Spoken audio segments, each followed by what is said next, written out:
Do you remember feeling cold as a kid? I don't. I mean, Yuki certainly never feels cold, and there's a really good reason for that we're gonna get to in this video. Even if you don't think you feel cold, if your body temperature goes too low, there is a risk of something called hypothermia. You might even have to go to the hospital. And so today, in the name of science, we are going to be taking a look at not just talking about how to keep our bodies warm in the really cold temperatures, we're actually going to be showing you there's absolutely nothing colder than getting into nearly ice cold water. Yep, that's cold. Of course, going into the water isn't dangerous all on its own at this time of year, but it could get dangerous very fast if we don't get Augie's body temperature up and get him out of those wet clothes. Yuki!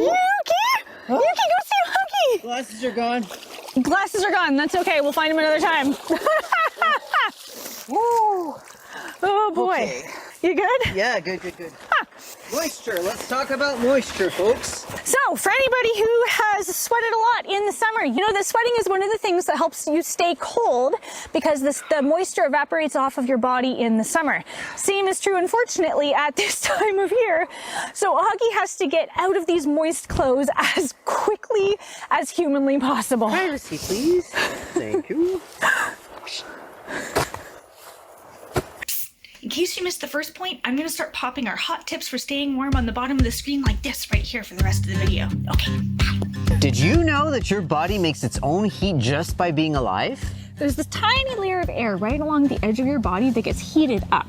The problem is that even the smallest amount of air movement can blow it away. This is why a gentle breeze feels so nice in the summertime, because you want that hot air to be blown away. But in the winter, we want to be able to keep our heat, and that same wind can become dangerous. That's it? We just have to find a way to stop the wind from moving. I'm a genius!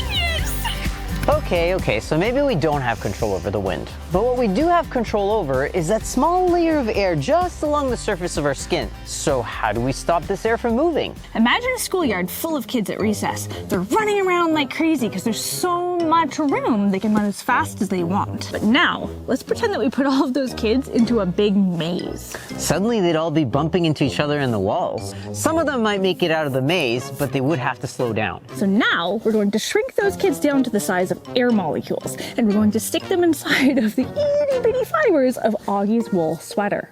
But now that they're so small and they're swimming through all that fluff, they're stuck. They can't move hardly at all. And while they're trapped there trying to get out, Augie's body heat has a chance to warm them up. And that is what we call insulation. Of course, Yuki has his own insulation. And so the purpose of insulation is to be able to keep the air from moving and trap the air in, let's say, gloves or the wool layers that Augie is piling on. It's harder and harder for the air to move through those many, many layers, and wool offers some of the best insulation out there. Really important thing to remember here is that insulation does not make things warm. Insulation only helps keep things the temperature that they already are. So just like our little thermos right here, if I put hot soup in there, it's gonna help keep it hot for a long time. If I fill it with ice cubes, it's gonna help keep those ice cubes cold. And so if you're already cold, insulating clothes are only going to help you keep from getting colder. And so that means that because Augie is already cold, if he's gonna warm up fast, he's gonna have to find a way to light his inner fire. So when your body temperature is low, you're not going to feel like moving much, but it's really important to get your body circulation going again. So if you've been sitting and watching, I'm going to encourage you to get up and let's do some jumping jacks. Clap your hands above your head and behind your back, turn in one way, other direction, turn in circles, and get down on the ground. Jump up, get that blood flowing, and now I'm going to run over there and go collect some firewood. Okay, bye.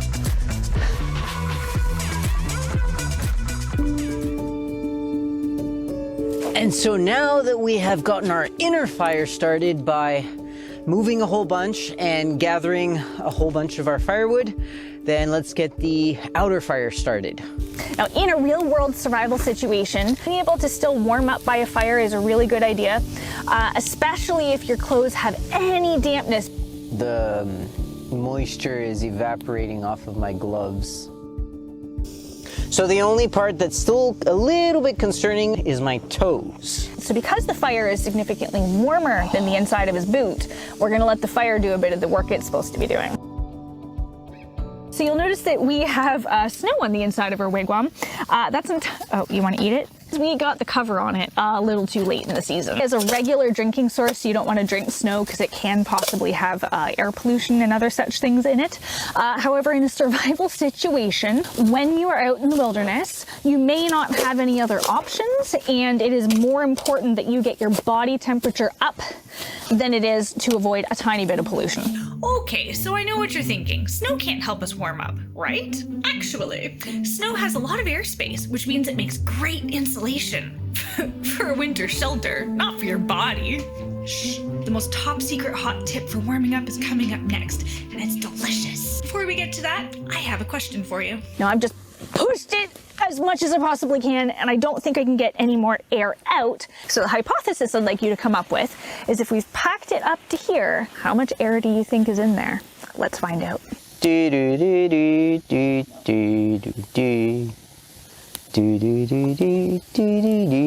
Hasn't been on very long, but you can already see it coming away from the edges. And so to answer our question of how much water and how much airspace, we have this much water. One of the kids in our Snail Mail Nature Club asked us how to make hot chocolate on the campfire. Here's for you. Oh, and we gotta boil.